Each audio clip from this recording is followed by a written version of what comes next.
Bracketology presented by Dave Campbell's Texas Football, breaking down the 2022 Texas High School Football Playoff brackets. I'm Greg Tepper, and this is 1A Division I. We're talking six-man football, and if you have not paid attention to the 1A playoffs, this is a great opportunity to get invested, because I think this has an opportunity to be the most exciting and potentially the most upset-laden bracket in Texas high school football playoffs, simply because you've got favorites, I think, in every region, but there's just enough landmines to make it so that one thing could make everything go kablooey. Let's start in Region 1. Up here in Region 1 is, I think, the favorite here is going to be Happy. Down here, the Cowboys out of District 2, I think, have to be the favorite to come out of Region 1. But I also think, again, landmines. I think Knox City is a very dangerous team, the champion out of District 4. Up here at the top, I think this is actually probably the dirty side of the bracket, of the dirty side of the region, rather. When you're talking about Follett and Nazareth, with a very interesting first-round matchup. Spring Lake Earth, I think, is very dangerous. And then Spur is a team that I think has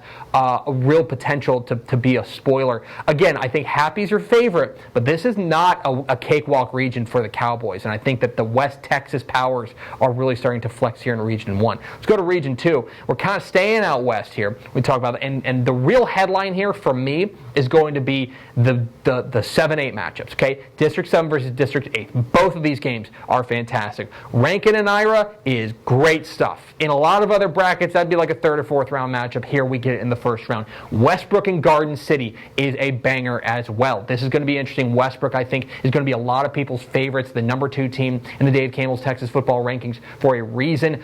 They look like a team that can make another run to AT&T Stadium. That's going to be the real power here. Is whoever comes out of here, I think they'll be favorites over whoever wins the 5-6 matchups. Probably Whiteface and Buena Vista would be the favorites there. But I do think when you take a look at what you're having here in 7 and 8, I think that this is going to be really shape what this whole region looks like. Then you move over to Region 3. Over here in Region 3, we've got the number 1 team in the state, the Abbott Panthers. The Abbott Panthers have been unblemished. They've been unchallenged. They have been, in my opinion, the best team in six-man football altogether. But they're going to have to earn it, right? Milford is not a walkover in the first round of the playoffs. I think that this Union Hill team out of Gilmer is going to be very dangerous as well. And then you go up here to the top half of the region.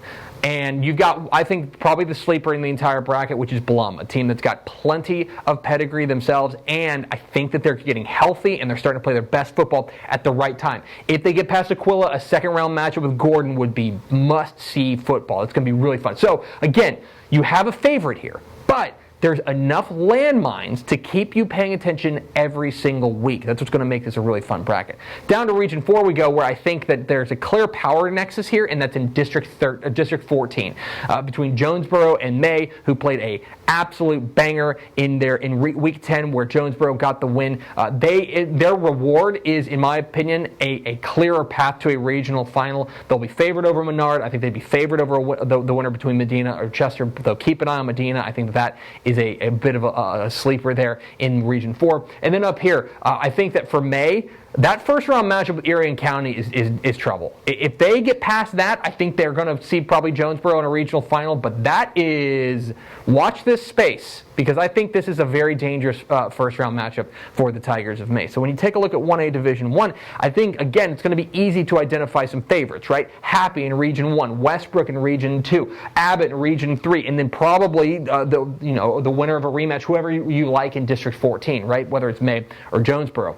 With that said, there is enough depth of quality within 1A Division 1 that it would not be a surprise if we had 1, 2, 3, 4 big upsets that really shake up the entire bracket. We're on the road to AT&T Stadium, 6 weeks until we crown state champions there in Arlington, and we will have you covered every step of the way at TexasFootball.com.